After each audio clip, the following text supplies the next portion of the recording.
Hi friends, மாயா சின்ன சைடுலேருந்து சூப்பரான promo வந்திருக்கு. நம்ம அதை பற்றி தான் இந்த வீடியோக்குள்ளே நம்ம பார்க்க போகிறோம். வாங்க நம்ம வீடியோக்குள்ளே போகலாம். ரகுராம தான் காட்டுறாங்க. அப்போ மகாலிங்கம் பார்த்தோம்னா சாருவுக்கு பார்த்து வச்சிருக்கிற மாப்பிள்ளையை அழைச்சிட்டு வராங்க. அப்போ சாருக்கும் கண்ணு தெரிஞ்சிருந்தனால அடுத்து பார்த்தோம்னா அங்கே மாயா ஜானகி எல்லாருமே இருக்கவும் அப்போ மகாலிங்கம் வந்து சொல்கிறாங்க, அதுதான் சாருக்கு இப்போ கண்ணு தெரிஞ்சிருச்சுல்ல, இப்போ வந்து நீங்கள் சொத்தெல்லாம் வந்து அதாவது அந்த இடத்த வந்து எழுதி கொடுக்குறேன்னு சொல்லியிருந்தீங்களா, அதுக்குள்ளே டாக்குமெண்ட் எல்லாம் ரெடி பண்ணிட்டு வந்துட்டு அப்படின்னு சொல்லி ரகுராம் கிட்ட கொடுக்கவும் அப்போ உடனே வந்து இதை பார்த்ததுமே மாயா அதிர்ச்சி அடைகிறாங்க. அப்போ மாயா வந்து சொல்கிறாங்க, அதாவது சாருக்கு கண்ணு தெரியாதனால அவளுக்கு ட்ரீட்மெண்ட்டுக்காக தான் வந்து பணம் ஏதாவது தேவைப்படுதுன்னு சொல்லி அவர் கேட்டாரு. இப்பதான் சாருக்கு கண்ணு தெரியுதுல, அப்புறமா இதுக்காக அந்த இடத்த நம்ம எழுதி கொடுக்கணும் அப்படின்னு சொல்லவும் இது கேட்டதுமே மற்றவங்க எல்லாருமே ரகுராம் கிட்ட சொல்றாங்க, ஆமா மாயா சொல்றது கரெக்டு தானே அப்படிங்கிறாங்க. இப்படி சொன்னதுமே வந்து மகாலிங்க அதிர்ச்சி அடைகிறாங்க. ஐயோ இந்த பாயிண்ட நம்ம மறந்துட்டோமே, இப்போ என்ன பண்றதுக்கு தெரியலையே அப்படின்னு சொல்லவும் பத்மா பார்வதி அவங்களும் அதிர்ச்சி அடைகிறாங்க. அப்ப ரகுராம் சொல்றாங்க, இல்ல பரவாயில்ல, என்ன இருந்தாலும் சரிதான், சாரு வந்து அதாவது அவளும் என் பொண்ணு மாதிரி தான், அவளுக்கு நான் அந்த இடத்த வந்து நான் எழுதி கொடுக்கன்னு சொன்னதாவே இருக்கட்டும், அதனால அவளுக்கு கண்ணு தெரிஞ்சது எனக்கு சந்தோஷமான விஷயம் தான், அதுக்காக அந்த சொத்தை நான் எழுதி கொடுக்க மாட்டேன்னு சொல்ல மாட்டேன், கண்டிப்பா நான் எழுதி கொடுக்குறேன் அப்படின்னு சொல்லிட்டு ரகுராமும் வந்து அந்த டாக்குமெண்ட்ல கையெழுத்து போட்டு கொடுத்துருந்தாங்க.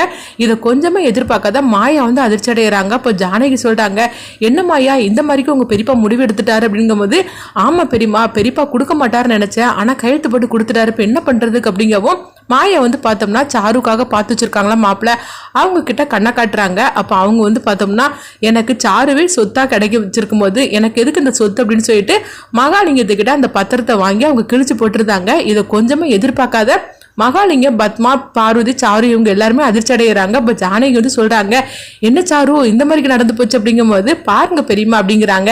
அப்போ உடனே வந்து மகாலிங்கம் சொல்றாங்க, என்ன மாப்பிள்ள இப்படி இருந்து பத்திரத்தை கிழிச்சு போட்டுட்டீங்க அப்படிங்கும் போது, ஆமா மாமா எனக்கு வந்து சொத்து எதுவுமே எனக்கு தேவை கிடையாது, சாருவுக்கு கண்ணு தெரியுதா எனக்கு அதுவே போறோம், இந்த இடத்த கூட நான் எழுதி கட்டிருக்க மாட்டேன், ஆனா எங்க அப்பா அம்மா வந்து என்னை வற்புறுத்தினாங்க, அதனாலதான் நான் வந்து எழுதி கட்டினே தவிர இல்லைன்னா கண்டிப்பா நான் கேட்டிருக்கவே மாட்டேன், எனக்கு வந்து சாருவை தவிர வேற ஒரு பைசா கூட எனக்கு தேவை கிடையாது அப்படிங்கிறாங்க. இதை கேட்டதுமே மகாலிங்க ரொம்பவே அதிர்ச்சி அடைகிறாங்க.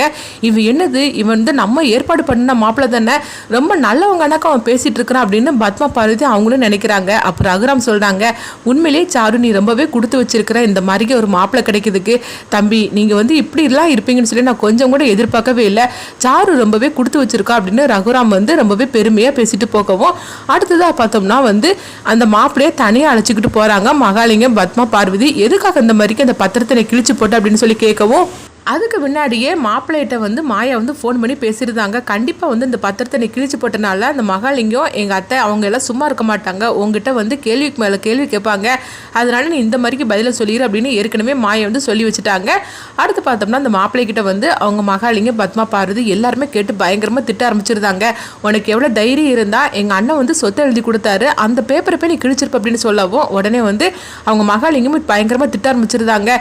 நீ என்னமோ உண்மையிலேயே என் பொண்ணு கழுத்தில் தாலி கட்ட போற மாதிரிக்கெல்லாம் ரொம்ப பெர்ஃபார்மன்ஸ் பண்ணிட்டு இருக்கிற, உனக்கு எவ்வளவு தைரியம் இருந்தா அந்த பத்திரத்தை நீ கிழிச்சு போட்டிருப்ப, அதை கையெழுத்து வாங்குறதுக்குள்ளே நாங்க எவ்வளவு கஷ்டப்பட்டிருக்கிறோம் அப்படின்னு சொல்லவும், என்ன மாமா நீங்க இந்த மாதிரிலாம் புரிஞ்சுக்காம பேசிட்டு இருக்கிறீங்க அப்படிங்கப்போ, என்னது மாமாவா அப்படின்னு சொல்லி கேட்கும் போது, ஐயோ நான் அந்த இதுல இருந்து ஒன்னும் வெளிவரவே இல்லை பொழுக்கு அப்படின்னு சொல்லிக்கிட்டு, இருங்க சார் நான் சொல்றேன், அதாவது உங்களுக்கு இந்த ஒரு இடம் வேணுமா இல்லைன்னா இதுக்கு மேல அதிகமான சொத்து வேணுமா அப்படின்னு சொல்லி கேட்கவும், நீ என்ன சொல்ற, நீ என்ன சொல்ல வரணும் எங்களுக்கு புரிய மாட்டுக்கு அப்படிங்கவும், இப்போ அந்த சொத்தை மட்டும் நான் வாங்கிட்டோம்னா இதோட முடிஞ்சு போயிடும், ஆனால் இப்போ நான் வேண்டான்னு சொல்லிக்கிட்டு அவங்ககிட்ட நல்ல பேர் வாங்கியிருக்கிறேன் அப்படின்னா என்ன அர்த்தம், நம்ம இதுக்கு மேலே எவ்வளோ கேட்டாலும் அந்த ரகுராம் ஐயா வந்து நம்மளுக்கு தருவார் அப்படின்னு சொல்லவும் இதை கட்டதுமே மகாலிங்க சொல்கிறாங்க, ஆமாம் இவர் சொல்கிறது கூட கரெக்டாக தானே இருக்குது அப்படின்னு சொல்லவும் உடனே பத்மா, பார்வதி அதிர்ச்சி அடைகிறாங்க.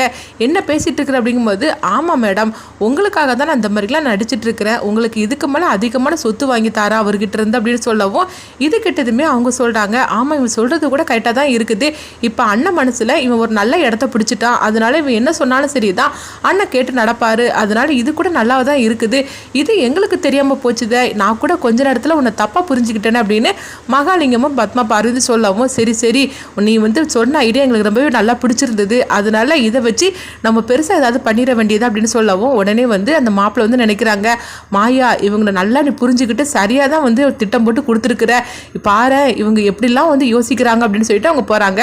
அடுத்தது அங்கே பார்த்தோம்னா வந்து தனா தனாவை தான் காட்டுறாங்க. தனா வந்து அவங்க நடந்து வந்துட்டு இருக்கவும் அப்போ கதிர் வந்து சிலிண்டர்லாம் போட்டுட்டு இருக்குது. அவங்க பார்த்துருந்தாங்க. பார்த்ததுமே அதிர்ச்சி அடைகிறாங்க. என்னடா நீ இப்படி வந்து சிலிண்டர்லாம் போட்டுட்டு இருக்கிற, அப்போ நீ வந்து பார்ட்னராக தானே இருந்திருக்கிற, உனக்கு எதுக்கு இந்த மாதிரிக்கு வேலையில் அப்படிங்கவும் உடனே வந்து கதிர் வந்து சொல்கிறாங்க, இல்லை தானா நான் வந்து பார்ட்னராக இருக்கணும்னா இன்னும் 5 லட்ச ரூபா தேவைப்படுது. ஏற்கனவே இந்த 5 லட்ச ரூபாய்க்கு தான் இந்த அளவுக்கு நீ கஷ்டப்பட்டு இருக்கிற. இன்னும் மேற்கொண்டு 5 லட்ச ரூபா நான் கொடுத்தா தான் நான் பார்ட்னர் சீட்லேயே நான் உட்கார முடியும். அது வரைக்கும் நான் இப்படி தான் வந்து நான் வேலை பார்க்கணும் அப்படின்னு சொல்லவோ இது கிட்டதுமே தானா ரொம்பவே துடிச்சு போயிருந்தாங்க. இதுக்காகவா நான் இவ்வளோ தூரம் கஷ்டப்பட்டேன் அப்படிங்கும்போது நீ கவலைப்படாத தானா, கண்டிப்பாக வந்து அந்த பார்ட்னர் சீட்டில் நான் ஒரு நாள் உட்காருவோம் பாரு அப்படின்னு சொல்லிக்கிட்டு தானாவுக்கு ஆறுதல் சொல்லிட்டு இருக்கிறாங்க. அடுத்தது பார்த்தோம்னா கதிர் வந்து சிலிண்டர் போட்டுட்டு இருக்கப்போ அப்போ ஜானகி வந்து பார்த்துட்டு அதிர்ச்சி அடைகிறாங்க.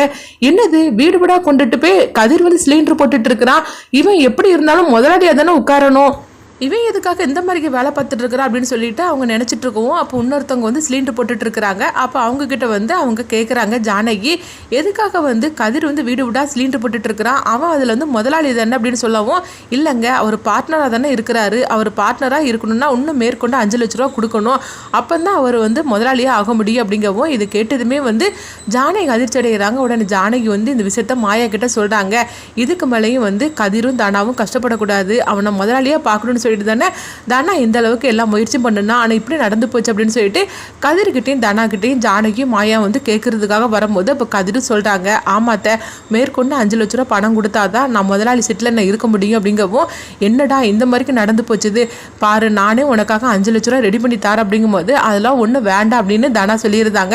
ஆனாலும் வந்து ஜானகி மனசு கேட்காம நேராக வந்து இங்கே வராங்க ரகுராம் கிட்ட.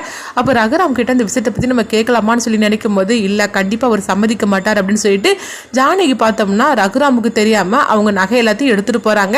அப்ப மாயா கிட்ட சொல்றாங்க, இங்க பாரு மாயா, இந்த நகை எல்லாத்தையும் நம்ம வந்து அடகு வச்சு பணத்தை நம்ம அவங்ககிட்ட வந்து கொடுத்துடலாம், தானா அப்பதான் சந்தோஷப்படுவோம் அப்படிங்கவும் உடனே மாயாவும் சரிதான் பெரியமா, ஆனா பெரியப்பாவுக்கு தெரியாம இந்த நகையை நீங்க எடுத்துட்டு வந்திருக்கிறீங்க, அவருக்கு தெரிஞ்ச தப்பா இருமை அப்படிங்கும் போது அதை நம்ம பார்த்துக்கலாம், இப்போதைக்கு அவர் அதெல்லாம் வந்து பார்க்க மாட்டார் அப்படின்னு சொல்லிட்டு அவங்க பார்த்தோம்னா அந்த நகையெல்லாம் கொண்டு அடகு வச்சு அவங்க பணத்தை எடுத்துருந்தாங்க. பணத்தை வாங்கிட்டு அவங்க நேரம் ஆட்டோல வந்துட்டு இருக்கும் போது இது எல்லாத்தையும் வந்து மகாலிங்க நோட் பண்ணியிருந்தாங்க. நோட் பண்ணது மட்டும் இல்லாம அவங்க புவனேஸ்வரி கிட்ட இந்த விஷயத்தை பத்தி சொல்லவும் உடனே புவனேஸ்வரி ஒரு திட்டத்தை போடுறாங்க. அதுபடி பார்த்தோம்னா ஜானகி மாயாவும் ஆட்டோல பணத்தோட வரும்போது அப்ப 4-5 பேர் தடுத்து அந்த பணத்தை வந்து அவங்க எடுத்துட்டு போயிருந்தாங்க. ஜானகி பின்னாடியே ஓடுறாங்க, ஐயோ என்னுடைய பணம் போச்சுது அப்படின்னு சொல்லிட்டு அவங்க பின்னாடியே ஓடுறாங்க. அடுத்து பார்த்தோம்னா ஜானகியால என்ன பண்றதுன்னு தெரியல, ஐயோ பணம் போச்சுதுன்னு சொல்லிக்கிட்டு அவங்க அழுதுகிட்டு இருக்கவும் ஜானகி வந்து அவங்ககிட்ட இருந்து பணத்தை வாங்குறதுக்காக பின்னாடியே ஓடுறாங்க. ஆனா அவங்க எல்லாருமே வந்து எஸ்கேப் ஆகி போயிடவும் ஜானகி இதை பார்த்துட்டு ஐயோ நம்ம கஷ்டப்பட்டு இந்த பணத்தை ஏற்பாடு பண்ணணுமே, இப்போ கடைசியில் வந்து யாருக்குமே பிரயோஜனம் இல்லாமல் போயிடுச்சுன்னு சொல்லிட்டு அவங்க அழுதுகிட்டு இருக்கிறாங்க. அப்போ மாயா வந்து சொல்றாங்க, பெரியமா நீங்க அழாதீங்க பெரியமா அப்படிங்கவும், எப்படி மாயா நான் அழாமல் இருக்க முடியும், அவருக்கு தெரியாம நகையை எடுத்துட்டு வந்தேன், எப்படியாவது வந்து கதிருக்கு இந்த பணத்தை கொடுக்கலான்னு சொல்லிட்டு வந்தேன், இப்போ பாரு எதுவுமே நடக்காம போச்சுது, இப்படி நடந்து போச்சு அப்படின்னு சொல்லிட்டு ஜானகி வந்து அவங்க தலையில் அடிச்சுட்டு அவங்க அழுதுகிட்டு இருக்கிறாங்க. அப்போ மாயா வந்து சமாதானப்படுத்தி அவங்க பார்த்தோம்னா அதாவது நமக்கு ஒரு கம்ப்ளைண்ட் கொடுக்கலாம் அப்படின்னு சொல்லிட்டு கம்ப்ளைண்ட் கொடுக்கறதுக்காக போகும்போது அப்போ ஜானகி வந்து தடுக்கிறாங்க. கம்ப்ளைண்ட் கொடுத்தேன்னா இந்த விஷயம் வீட்டுக்கு தெரிஞ்சிடும், அதனால கொடுக்க வேண்டாம் அப்படிங்கவும், சரிதான் பெரியமா நீங்கள் சொல்கிறது கூட கரெக்டு தான், எப்படியாவது நம்ம கண்டுபிடிச்சலாம் பெரியமா, நீங்கள் இப்போ அழாமல் வாங்க அப்படின்னு சொல்லிட்டு ஜானகி வீட்டுக்கு அழைச்சிட்டு வராங்க. இந்த விஷயம் யாருக்கும் தெரிஞ்சிட வேண்டாம், நீங்கள் அழுதுட்டு இருந்தீங்கன்னா அப்புறம் எல்லாரும் நம்மளை சந்தேகப்படுவாங்க அப்படிங்கிறாங்க. அடுத்தவங்க பார்த்தோம்னா ரகுராம தான் காட்டுறாங்க. ரகுராம் வந்து ஏதோ ஒரு பிரச்சனைக்காக அவங்க பீரோவை திறந்து நகை எடுக்கிற மாதிரிக்கு தெரியுது. அப்படி பார்க்கும்போது நகையெல்லாம் இல்லாத மாதிரி இருக்கவும் பார்த்ததுமே அவங்க அதிர்ச்சி அடைகிறாங்க. பீரோல இருந்து நகை எங்கே போச்சு அப்படின்னு சொல்லி அவங்க கேட்குறாங்க ஜானகி கூப்பிட்டு. அப்போ ஜானகி வந்து திருன்னு முழிச்சிட்டு இருக்கிறாங்க. ஐயோ இது என்னது, இவர் இப்படிலாம் பண்ணுவார்னு சொல்லி கொஞ்சம் கூட எதிர்பார்க்கல அப்படிங்கவும் உடனே மாயா வந்து சொல்றாங்க, அந்த நகையை நான் தான் எடுத்தேன் அப்படிங்கிறாங்க. இது கேட்டதுமே ரகுராம் அதிர்ச்சி அடைகிறாங்க. எனக்கு தெரியாம என் பீரோல இருந்து எதுக்காக நகையை எடுத்து அப்படின்னு ரகுராமுக்கு வந்து கேட்கவும் ஜானகிட்ட இந்த விஷயத்தை பத்தி நீங்க சொல்லக்கூடாது அப்படின்னு மாயா சொல்லியிருந்தாங்க. அடுத்ததான் என்ன நடக்க போகுதுன்னு சொல்லி வெயிட் பண்ணி பார்க்கலாம்.